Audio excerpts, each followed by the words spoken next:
Our journey to Monhegan Island begins with a flight to Portland, Maine. We'll then drive to Port Clyde and board a vessel for the 10-mile journey out into the Atlantic to Monhegan Island.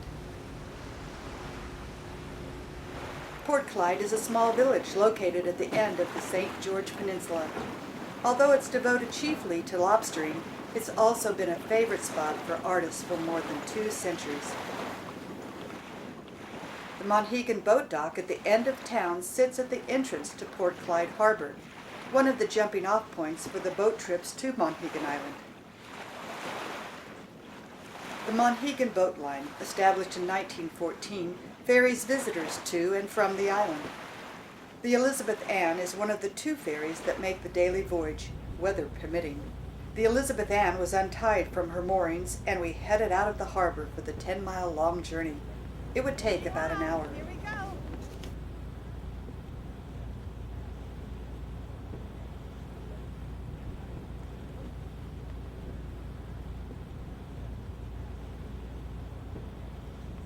Small lobster boats were a common sight. Lobstering and fishing, along with tourism, are the 2 mainstays of the economy in the area. As we left Port Clyde Harbor, we rode past the Marshall Point Lighthouse, first built in 1832.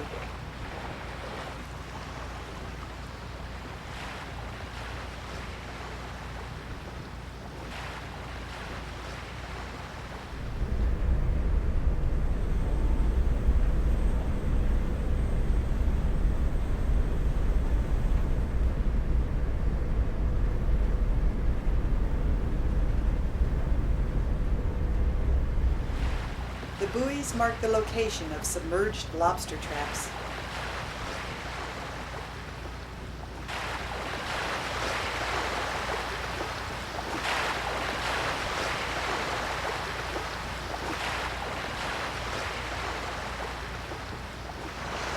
After a relatively smooth, hour-long ride, we entered Monhegan Harbor.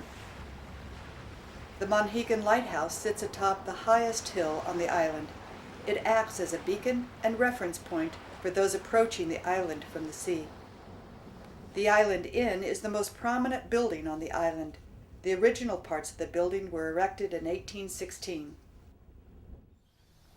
Next morning, standing atop Horn Hill, we looked past the open space called the Meadow to a view of the town and the Island Inn.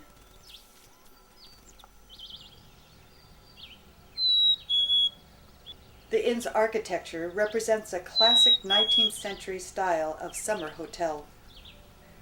Because lobster fishing around the island is forbidden from June to December, many of the lobster boats remain moored in the harbor. The island cemetery is located on a small plot of land on a hill just below the lighthouse. It overlooks the town and the sea.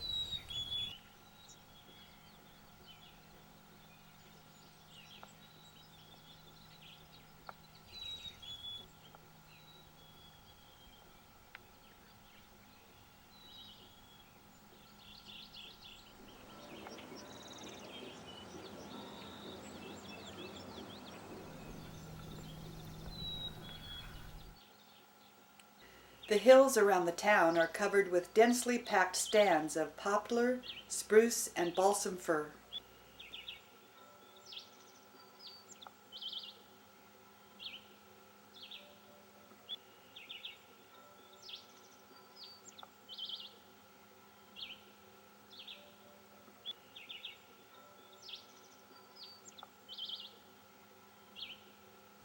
Colorful wildflowers, including lilies, Dandelions, irises, lupin, and many others are plentiful in open areas where sunshine can reach them.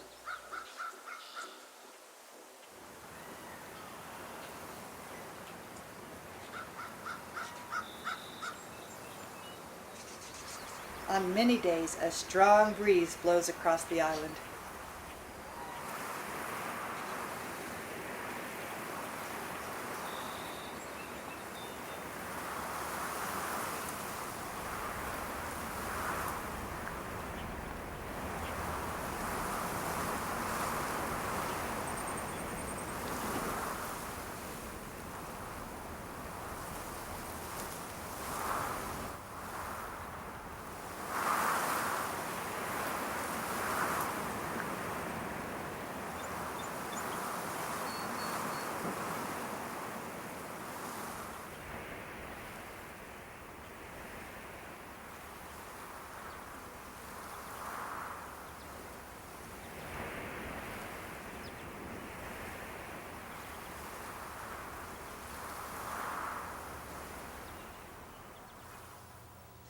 Long ropes, which are attached to the lobster traps during the lobster fishing season, are now neatly curled and stacked in anticipation of the reopening of the season in January.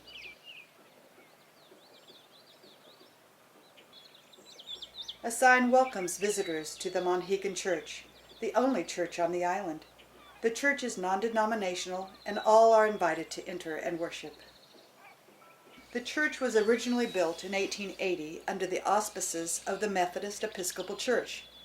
It was formally deeded to the inhabitants of Monhegan in 1886.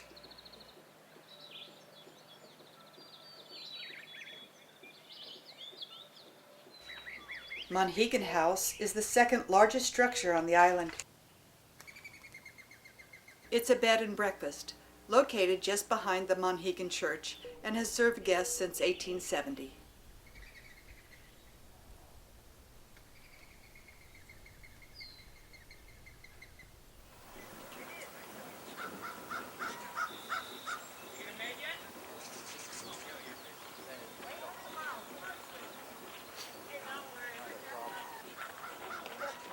The road into town goes past Fish Beach. In the off-season, when lobstering around the island is closed, lobstering gear, including traps, ropes, chains, and buoys, are piled up around the houses that act as work areas for the fishermen.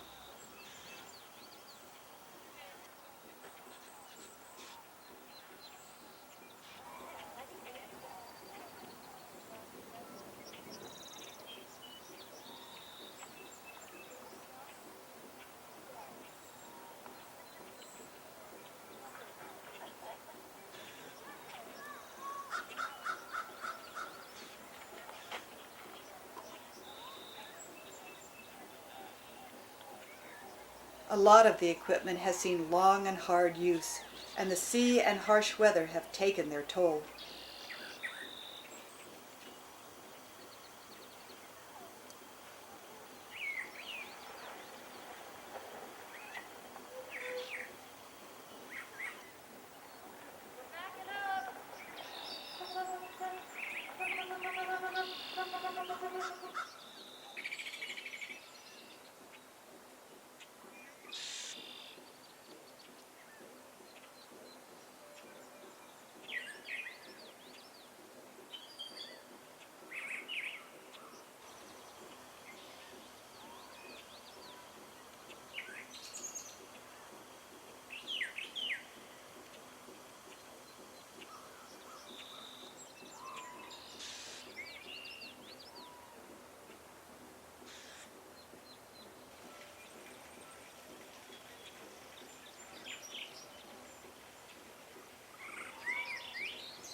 These scenes, filmed aboard a lobster boat in Bar Harbor, Maine, which at the time had an open lobster fishing season, show the modern equipment used to locate the lobsters and the techniques used to raise and lower the traps.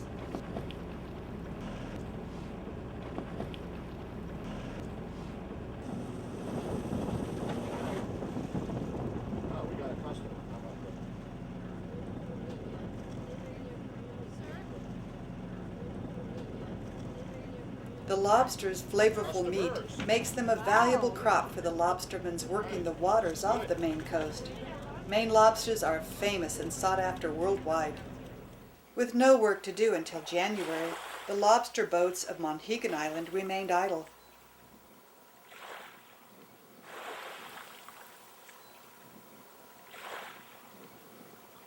The boats in and around the harbor make good subjects for the many people who come to the island to paint. The island's picturesque harbor, tall bluffs, and crashing surf have attracted painters for well over a century. The most famous to have visited the island have been the watercolorist Samuel Triscott, an English expatriate who arrived on Monhegan about 1892, and more recently, Jamie Wyeth.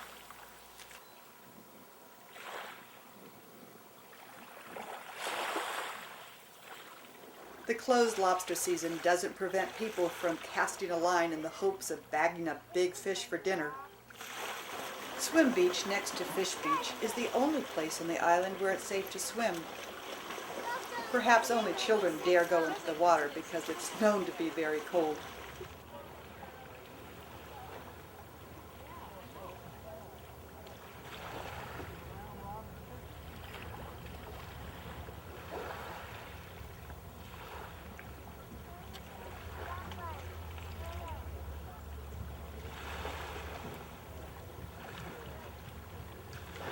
There are several galleries in the village. They feature the arts and crafts created by the many local artists and artisans.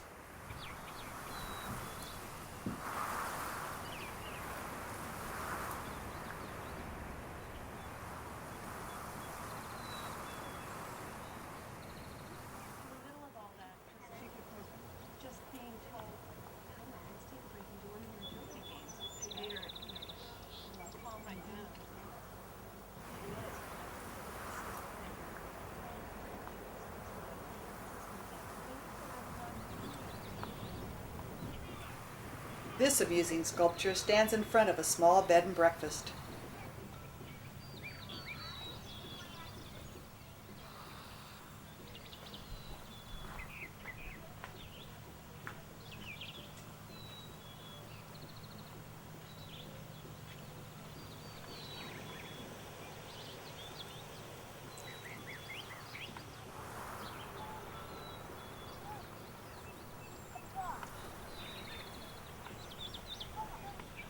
A small building houses the Monhegan Library.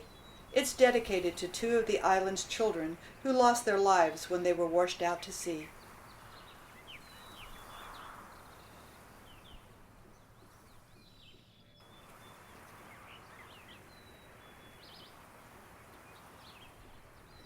At the time of our visit, there were a total of 72 full-time residents on the island.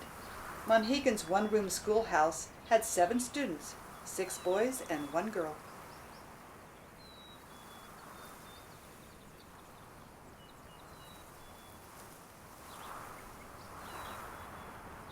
The tercentenary tablet placed on this boulder in 1914 commemorates Captain John Smith's visit to the island in 1614.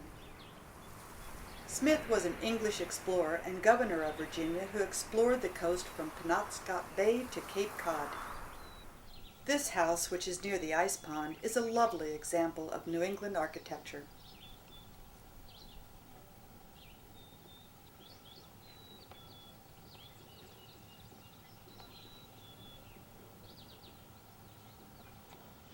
This small pond is known as the ice pond. According to the Monhegan's Visitor Guide, ice was harvested at the ice pond for about 100 years. The last harvest was in February 1974. These days, the pond is a great place to sit and enjoy the birds and ducks in summer and to ice skate in winter.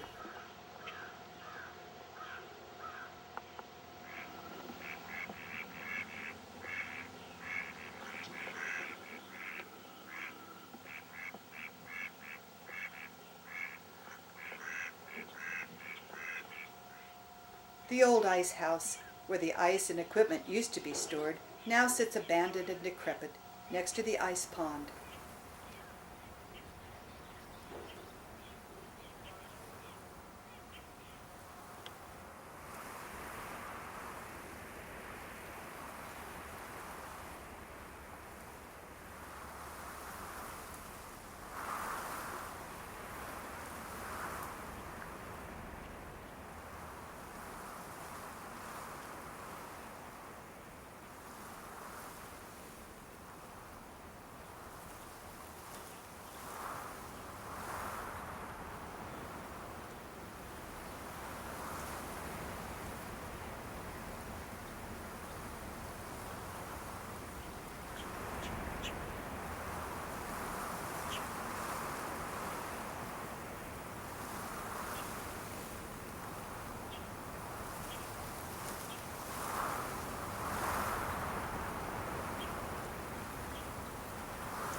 wild roses that are found on many parts of the island add a sweet scent to the sea air.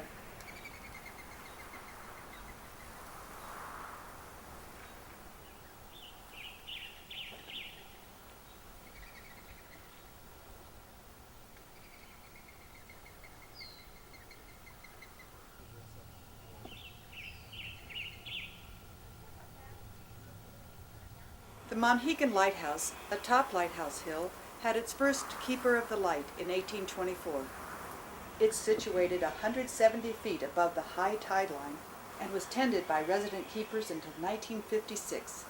It was automated in 1959.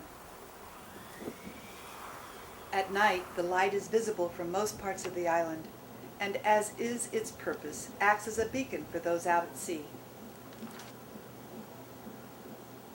The large bell standing in front of the part of the lighthouse that is now the Monhegan Museum was cast in 1855.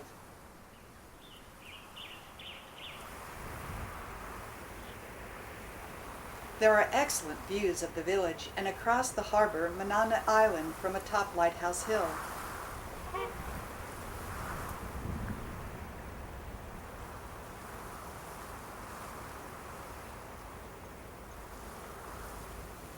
Many people are drawn to the island each summer in order to take painting classes. These student artists, many of whom are quite skilled, can be seen painting scenes from many different parts of the island.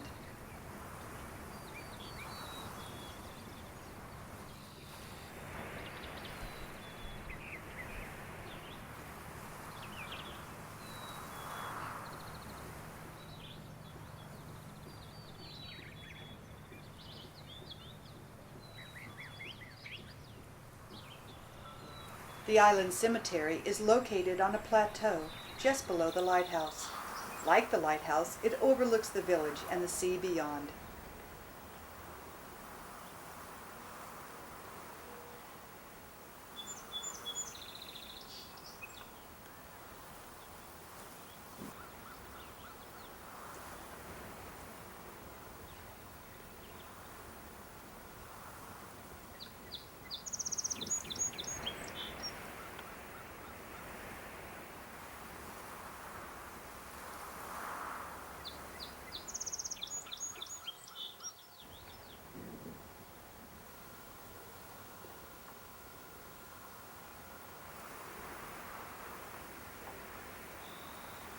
Some of the headstones are so old, the writing on them has been obliterated by the wind and weather over the years. There are several trails leading from the village to the other side of the island. The Burnt Head Trail starts at the top of Horn Hill. There's a nice view of the lighthouse from near the beginning of the Burnt Head Trail. The trail is clearly marked and very easy to follow.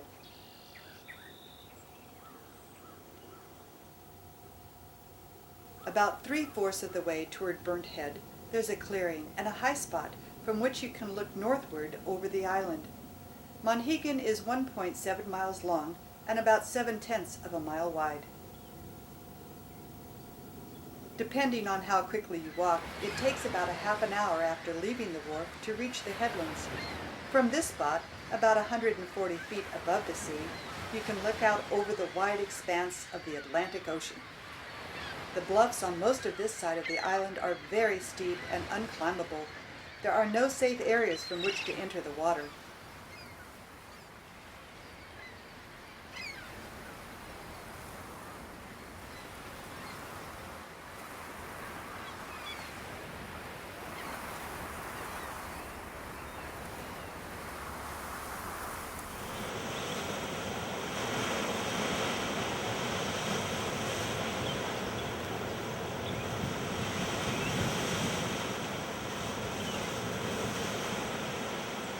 Following the trail that scales the cliffs along the coast southwards, you come to Gull Rock.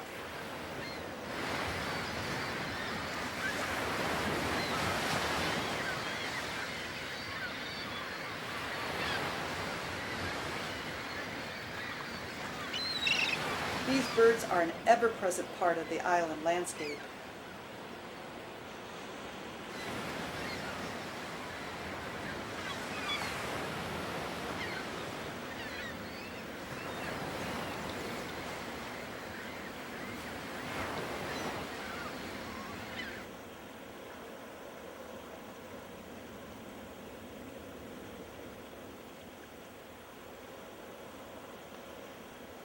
There's a pebbly beach near Gull Rock that's a great place to look for shells and sea glass.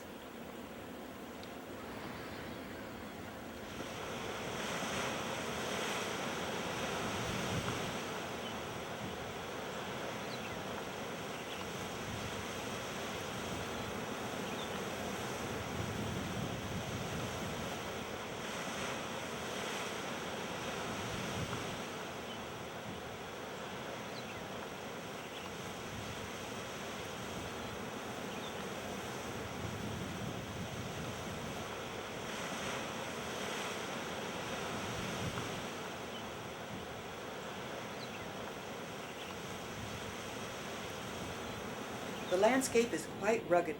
There's no development allowed on this side of the island. There are 450 acres of forest and rocky coastline, all preserved in an undeveloped state by the Monhegan Association. We passed through patches of lovely wildflowers on the return hike to the village.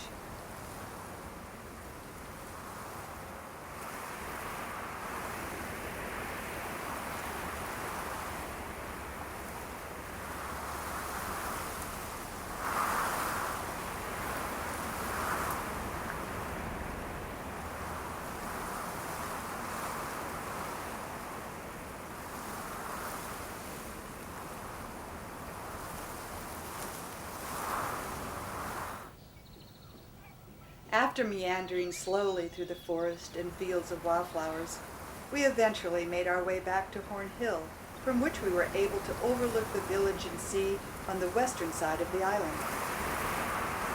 The trail to Whitehead, which promises panoramic views of the headlands, begins near the lighthouse. Walking past the lighthouse, we encountered another painting class. It's about a 30-minute walk from the wharf to Whitehead. The ocean sparkles in the late morning sun.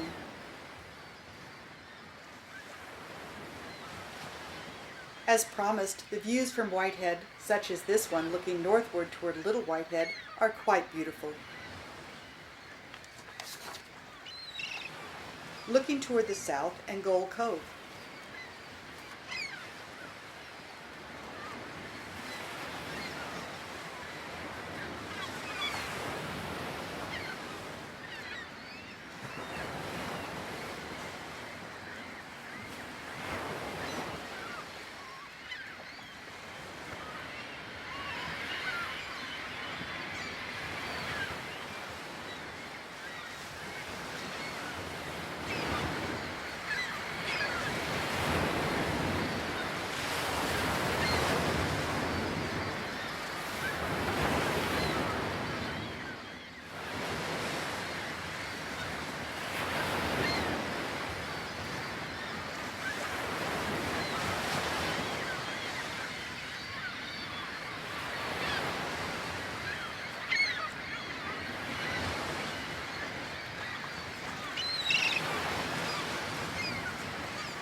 That evening, which was our last on the island, the western sky was ablaze with color as the sun sank below the horizon. What a perfect way to end our visit to the beautiful island of Monhegan.